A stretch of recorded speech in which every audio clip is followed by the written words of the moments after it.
வணக்கம் entrepreneurs. நீங்கள் உங்களோட கம்பெனிக்காக சின்னதாக ஒரு வெப்சைட் கிரியேட் பண்ணுறீங்க, இல்லை ப்ராடக்ட்ஸ் எல்லாத்தையும் விற்கிறதுக்காக அமேசான், ஃப்ளிப்கார்ட் மாதிரியான பெரிய இ-காமர்ஸ் போர்ட்டல் உருவாக்குறீங்க. இதில் சின்ன வெப்சைட்டாக இருந்தாலும் சரி, இல்லை ரொம்ப பெரிய வெப்சைட்டாக இருந்தாலும் சரி, எல்லா வெப்சைட்லேயும் இருக்க வேண்டிய முக்கியமான ஒரு விஷயம் தான் ப்ரைவசி பாலிசிங்க.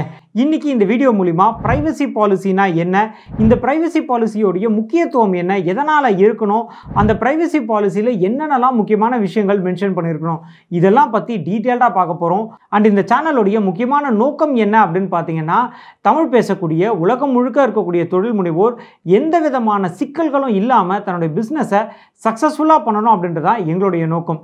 நான் அறிவழகன், பிஸ்னஸ் லாயர். என்னோட கம்பெனி பேர் ல இன்டெலிஜென்ஷியா பிரைவேட் லிமிடெட்.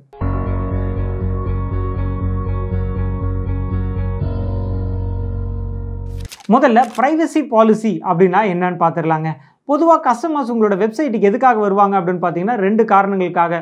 ஒன்று, உங்களோட கம்பெனியோடைய வெப்சைட்டில் ப்ராடக்ட்ஸ் எல்லாத்தையும் நீங்கள் லிஸ்ட் பண்ணியிருக்கீங்க அப்படின்னா அந்த ப்ராடக்ட்ஸை வாங்கிறதுக்காக வரலாம். அதாவது உங்களுக்கு ஒரு இ-காமர்ஸ் போர்ட்டலாக இருக்குது அப்படின்னா ப்ராடக்ட் பர்ச்சேஸ்க்காக வரலாம். ரெண்டாவது, உங்களோட கம்பெனியோடைய இன்ஃபர்மேஷன்ஸ் பற்றிலாம் தெரிஞ்சுக்கிறதுக்காக. உங்களோட கம்பெனி எத்தனை வருஷமாக இருக்குது, என்னென்ன சர்வீசஸ் எல்லாம் பண்ணுறீங்க, இல்லை நியூஸ் லெட்டர் சப்ஸ்கிரைப் பண்ணுறதுக்காக. ஸோ இந்த மாதிரியான காரணங்களுக்காகவும் கஸ்டமர்ஸ் உங்களோட வெப்சைட்டை விசிட் பண்ணலாம். அப்படி வெப்சைட்டை விசிட் பண்ண வரக்கூடிய கஸ்டமர்ஸ் கிட்டேருந்து நீங்கள் ஒரு சில தகவல்களை வாங்குவீங்க. அதாவது அவங்களோட பேர், அவங்களோட இமெயில் ஐடி, சில இடங்களில் bank details, credit card information, இந்த மாதிரி பல தகவல்களை உங்களுடைய வெப்சைட் அப்படின்றது கேட்கும். ஒரு கஸ்டமர் கிட்டேருந்து என்னென்ன டேட்டாலாம் கலெக்ட் பண்ணுவோம், அதை எப்படி கலெக்ட் பண்ணுவோம், என்ன பர்பஸ்க்காக அதை கலெக்ட் பண்ணுறோம், கலெக்ட் பண்ண பர்பஸ் தவிர்த்து வேறு எந்த ஒரு பர்பஸ்க்காகவும் நாங்கள் அதை பயன்படுத்த மாட்டோம் அப்படின்னு கொடுக்கக்கூடிய ஒரு கேரண்டி தான் இந்த ப்ரைவசி பாலிசிங்க. அடுத்து, இந்த ப்ரைவசி பாலிசி அப்படின்றது எதுக்காக கட்டாயம் நம்ம வெப்சைட்டில் இருக்கணும் அப்படின்னா, அதுக்கு 3 முக்கியமான காரணங்கள் இருக்குங்க. முதல் காரணம் அப்படின்றது, கஸ்டமர்ஸ்க்கு நம்ம ஒரு ட்ரஸ்ட்டை க்ரியேட் பண்ணோம். ஒரு கஸ்டமர் நம்மளோட வெப்சைட்டுக்கு வராரு, அவருடைய கிரெடிட் கார்டு இன்ஃபர்மேஷன், இல்லை சிம்பிளாக இமெயில் ஐடி, ஃபோன் நம்பர் இதெல்லாம் கொடுக்குறாரு. அந்த டைமில் அவர் கொடுக்கக்கூடிய அவரை பற்றின கான்ஃபிடென்ஷியல் இன்ஃபர்மேஷன் எதுவும் வேறு எந்த பர்பஸ்க்காகவோ இல்லை எந்த ஒரு தேர்ட் பார்ட்டிக்கோ போகாது அப்படின்னு நம்ம ஒரு கேரண்டி கொடுத்தா தான் அவங்களுக்கு ஒரு ட்ரஸ்ட்டு க்ரியேட் ஆகும். ஸோ முதல் காரணம் கஸ்டமர்ஸ்க்கு ஒரு ட்ரஸ்ட்டு க்ரியேட் பண்ணுறதுங்க. அண்ட் இன்னொரு விஷயங்க, நம்மளோட கண்டென்ட் அத்தனையும் இதுக்கப்புறம் ஸ்பாட்டிஃபைலையும் லிஸ்ட் ஆகிட்டு இருக்குது. இதுக்கப்புறம் நீங்கள் ஆன் த கோவில் நம்ம கண்டென்ட் அத்தனையும் கேட்டு உங்களோட பிஸ்னஸை அடுத்தடுத்த நிலைக்கு வளர்க்க முடியுங்க. ஸ்பாட்டிஃபையோட லிங்க் டிஸ்கிரிப்ஷனில் இருக்குது, மறக்காமல் ஸ்பாட்டிஃபைல ஃபாலோ பண்ணிவிடுங்க. அண்ட் ரெண்டாவது காரணம், நம்ம வெப்சைட்டை பயன்படுத்தி கூகுள்லையோ ஃபேஸ்புக்லேயோ நம்மளோட ப்ராடக்ட்டை இல்லை சர்வீஸை நம்ம அட்வர்டைஸ் பண்ணுறோம் அப்படின்னும் போது அந்த இடத்துலையுமே நம்ம நிறைய டேட்டாஸை கலெக்ட் பண்ணுவோம். அப்படி டேட்டா கலெக்ட் பண்ணணும் அப்படின்னா கட்டாயம் கூகுளாக இருக்கட்டும் இல்லை மெட்டாவாக இருக்கட்டும், இவங்க எல்லாருமே ப்ரைவசி பாலிசி இருக்கக்கூடிய வெப்சைட்ஸ்க்கு மட்டும்தான் ஆட் ரன் பண்ணக்கூடிய பெர்மிஷனை கொடுப்பாங்க. ஸோ இந்த காரணத்துக்காகவும் கட்டாயம் நம்ம ப்ரைவசி பாலிசி அப்படின்றத வச்சுருக்கணும். அண்ட் மூணாவது, சட்டப்படியுமே இது கட்டாயங்க. எந்த ஒரு கம்பெனியாக இருந்தாலும் கஸ்டமர்ஸ்க்கு அவங்களுடைய டேட்டா சேஃபாக இருக்கும் அப்படின்றத என்ஷூர் பண்ணணும் அப்படின்னு ஐடி ஆக்ட்டுமே சொல்லியிருக்குங்க. ஸோ சட்டப்படியுமே இது கட்டாயம். சரிங்க, இது வரைக்கும் உங்களுடைய வெப்சைட்டில் ப்ரைவசி பாலிசி அப்படின்றது இல்லைன்னா நீங்கள் மேலே இருக்கக்கூடிய நம்பருக்கு காண்டாக்ட் பண்ணலாம். எங்களோட டீம் உங்களோட ப்ரைவசி பாலிசியை டிராஃப்ட் பண்ணுறதுக்கு சப்போர்ட் பண்ணுவாங்க. சரி, இந்த ப்ரைவசி பாலிசியில் என்னென்ன இன்ஃபர்மேஷன்லாம் கட்டாயம் நம்ம கொடுத்துருக்கணும் அப்படின்னு பார்த்தீங்கன்னா, ஒரு 6 விஷயங்கள் நம்ம கட்டாயம் அந்த ப்ரைவசி பாலிசியில் வச்சுருக்கணுங்க.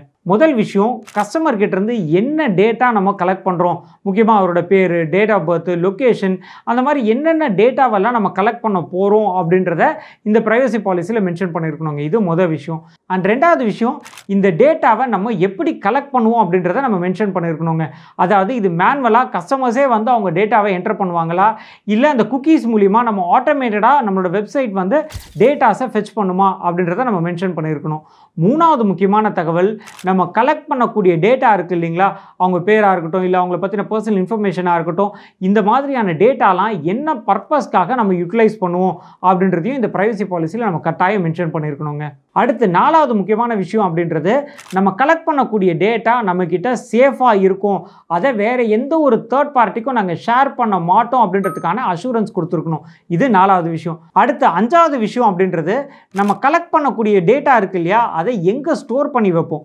ஓன் சர்வர் இருக்கா, இல்லை எந்த இடத்துல அந்த சர்வர் இருக்கா, அதோடைய லொக்கேஷன், அது மட்டும் இல்லாமல் டேட்டாவை எப்படி நம்ம சேவ் பண்ணி வைப்போம், அதை என்கிரிப்ட் பண்ணி வைப்போமா, இல்லை நார்மலாக டேட்டாவாகவே சேவ் ஆகிருக்குமா. ஸோ இந்த மாதிரியான தகவல்களும் நம்ம அதில் சொல்லியிருக்கணுங்க. அண்ட் கடைசியாக கஸ்டமர்ஸ்க்கு ஏதாவது சிக்கல்கள் ஏற்படுது, இல்லை ஏதாவது சந்தேகங்கள் ஏற்படுது அப்படின்ற பட்சத்தில் நம்மளை எப்படி காண்டாக்ட் பண்ணுறது, எதிர் இமெயில் ஐடி மூலிமா காண்டாக்ட் பண்ணுமா, இல்லை ஃபோன் நம்பர் மூலிமா காண்டாக்ட் பண்ணுமா, அதை பற்றின தகவல்களும் நம்ம வந்து அந்த ப்ரைவசி பாலிசியில் வச்சுருக்கணுங்க. ஸோ இந்த 6 தகவல்களும் கட்டாயம் நம்ம இந்த ப்ரைவசி பாலிசியில் வச்சுருக்கணும். அண்ட் இன்னொரு ரொம்ப முக்கியமான ஒரு விஷயம் என்ன அப்படின்னு பார்த்தீங்கன்னா, இந்த ப்ரைவசி பாலிசி இருக்குது இல்லைங்களா, அதை நிறைய கம்பெனிஸ் என்ன பண்ணுவாங்க, வேறு ஏதோ ஒரு தேர்ட் பார்ட்டி போர்ட்டல்லேருந்து டவுன்லோட் பண்ணி தங்களோட வெப்சைட்டில் வச்சுருவாங்க. ஸோ அப்படி வைக்கும்போது காப்பிரைட் இஷ்யூ வரதுக்கு வாய்ப்பு இருக்குங்க. அதே மாதிரி கூகுளுமே என்ன பண்ணுவாங்க அப்படின்னா, இது வந்து ஒரிஜினல் கண்டென்ட் இல்லை அப்படின்னு சொல்லி நம்மளுடைய வெப்சைட்டை ஸ்ட்ரைக் ஆஃப் பண்ணுறதுக்கும் சான்சஸ் இருக்குங்க. ஸோ இந்த காரணங்கள்லாம் தவிர்க்கணும் அப்படின்னா நம்மளுடைய ப்ரைவசி பாலிசியை கஸ்டம் மேட் ப்ரைவசி பாலிசியாக கிரியேட் பண்ணணும். ஸோ இதுக்கான சப்போர்ட் ஏதாவது தேவைப்படுது அப்படின்னா கூட மேலே இருக்கக்கூடிய நம்பருக்கு நீங்கள் காண்டாக்ட் பண்ணலாம். நான் அறிவழகன், பிஸ்னஸ் லாயர். என்னோட கம்பெனி பேர் ல இன்டெலிஜென்ஷியா பிரைவேட் லிமிடெட்.